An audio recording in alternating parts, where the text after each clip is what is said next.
ياخشى كەيپىياتنىڭ مۇھىم ئەھمىيەتلىرى. ئاپتورى شىندلېر. Адам бәдіні, бәдәндікі ішкі ажыратмаларының тәңпоңлықыны қандақ сақлашны білсімі, инсанлар білмейді. Әмма бізмі ішкі ажыратмаларымыздың тәңпоңлықыны xoşal kaypiyat арқылық сақлай алаймыз. Начар kaypiyat, jismani və ruhi sağlamlıqqa ziyonliq. Yaxşı kaypiyat bolsa, sağlam bədən üçün ən çoğ əngüşlərdir. Təmkinlik, şükür qanaatçanlıq, cəsurluq, qat'ilik və xoşallıq qatarlıq sağlam ruhi halətlər meni astı bezinin hormon ajırtıb çıxırışını ilgir sürüb, ən yaxşı hormon tәңпоңлығını vücudqa çıxırdı. Bu xil tәңпоңлықның önümü dünyadakı hər qandaq doğrununkidanmı yaxşı bo'lishi mumkin. İjobiy kaypiyatning ajoyib roli. Paul White 1951-yili 12-oyda nashr qilingan Ichki kasalliklar meditsinasi yillik majmuasida o'zining mushaqdagi ko'z qarashini misol bilan tushuntirgan. O vaqtda kishilar börak osti bezi, postloq hormoni haqida hech narsa bilmaydi. Uning bir ayol bemori ig'ir revmatizm qizitmasiga giribdor bo'lgan bo'lib, bu ayolning 2 bolasi va haraqni o'lgidek ichadigan eri bor edi. Ayni chaqda u ayolning o'rin tutib yetib qolganiga 3 yil bo'lgan bo'lib, doktorlar uning eng ko'p bo'lganda yana 1 yil yashay oladiganligini aytgan edi. Bu ayolning ruhiy holatimi intayin nachar bo'lib, saqiyishdan asosan umidini uzgan edi. Әмма көтірәлмісің саңғылтывал дегендек, дәл шу мәзгілді ері аллықандақ сәбәпләр білән уланы ташлап кеткен вә улаға тұрмыш хрajeti үшін бір тиімі қалдырып қоймаған.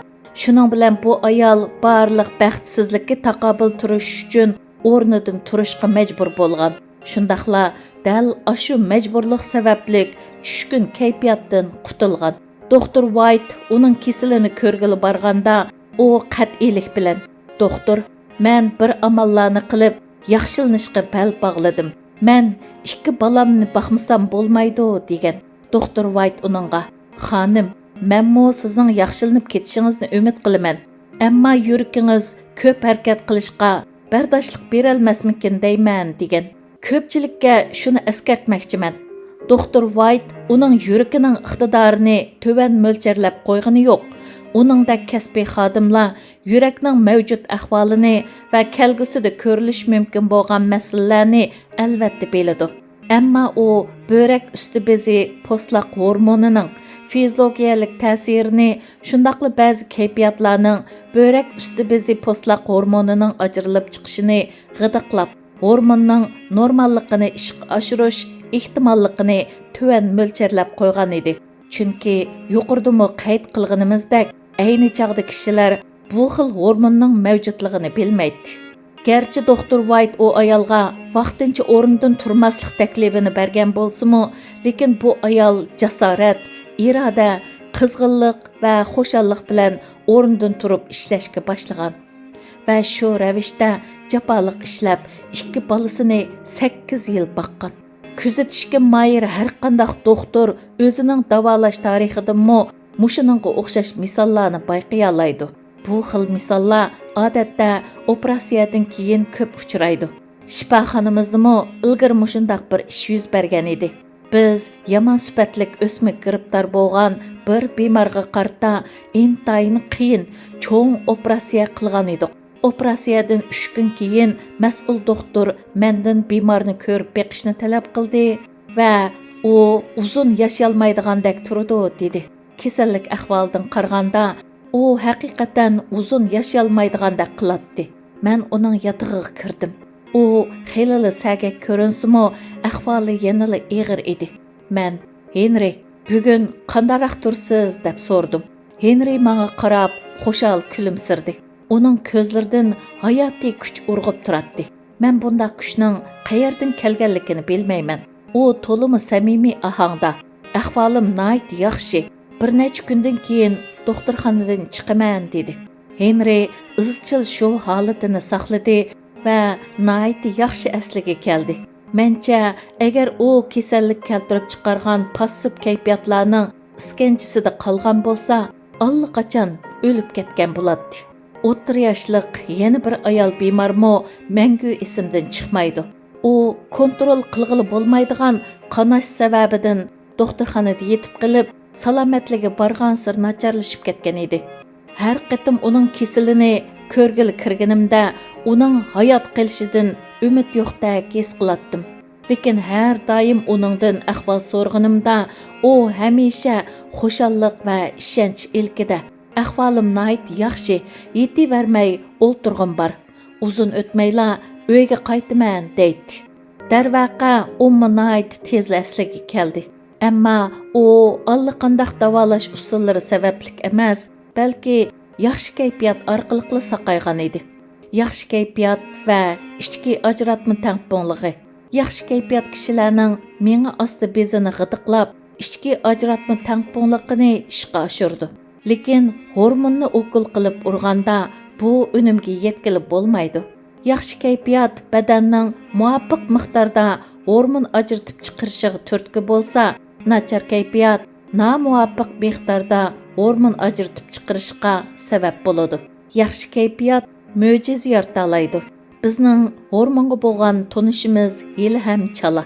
Ammo bu o'z navbatida yana nurg'un davolash mo'jizalarini tushuntirishimizga imkon yaratadi.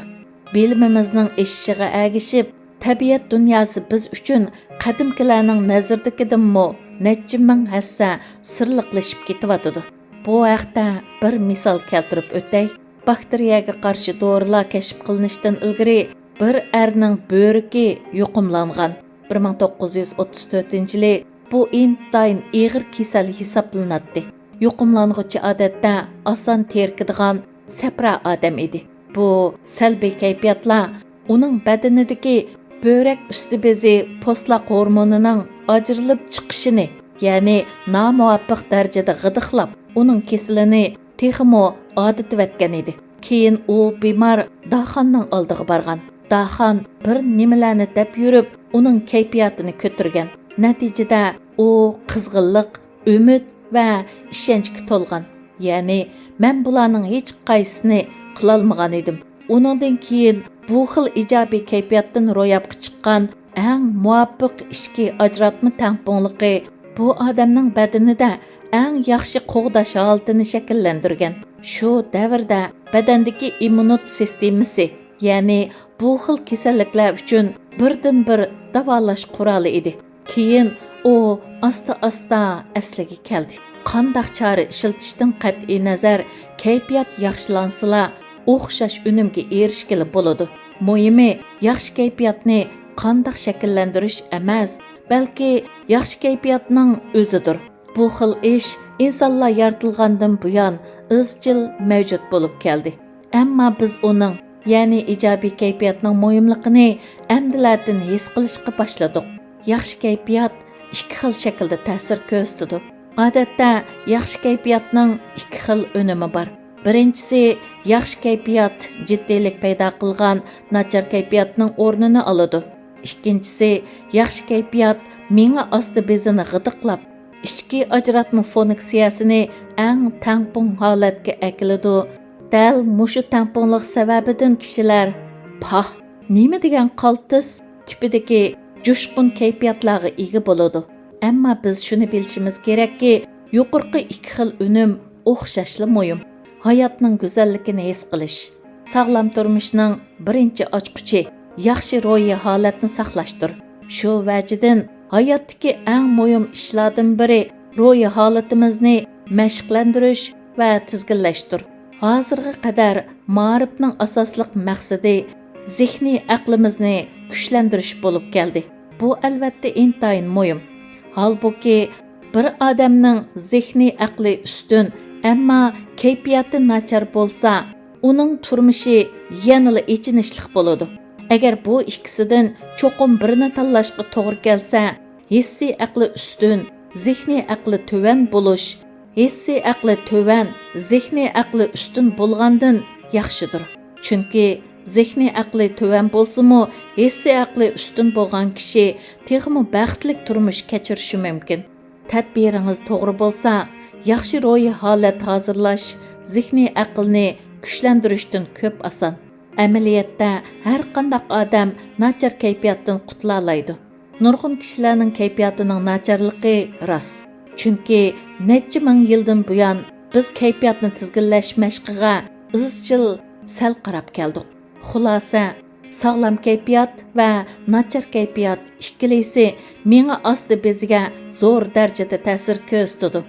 Ammo yaxshi kaypiyat shu orqali salomatlikni yaxshilaydi, nachar kaypiyat bo'lsa kishini kasal qilib o'tadi. Kaypiyat İnqılabi namlıq kitaptın ھېكمەتيار İbrahim tərcüm qildi. Mənbə, Uyğurlar tor ژورنىلىنىڭ 19. sanidən elindi.